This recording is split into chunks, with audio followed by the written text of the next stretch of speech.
शामिल करते हैं सियालकोट से। तसव्वुर हुसैन की रिपोर्ट के मुताबिक सियालकोट डिप्टी कमिश्नर दंगल चैंपियनशिप 2023 का बड़ा टाकरा अदनान पहलवान टायरों वाला ने जीत लिया। तालाब शेख मौला स्टेडियम में मुनाकिदा DC दंगल चैंपियनशिप में डिप्टी कमिश्नर सियालकोट अदनान महमूद ऐवान ने बतौर मेहमान शिरकत की।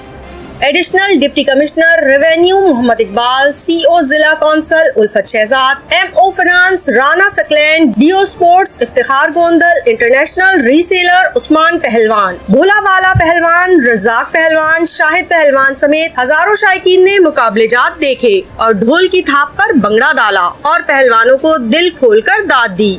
इस मौके पर रिवायती घोड़ डांस का भी मुजाहिरा किया गया।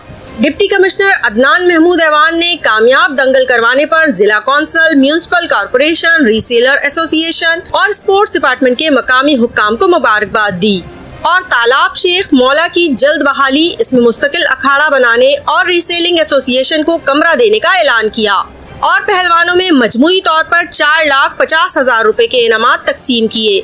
कबलजी रुस्तम पाकिस्तान, भोला भाला पहलवान और शाहिद पहलवान ने डिप्टी कमिश्नर अदनान महमूद ऐवान और administrator municipal corporation Sialkot Mohammad Iqbal की दस्तारबंदी की रस्म अंजाम दी।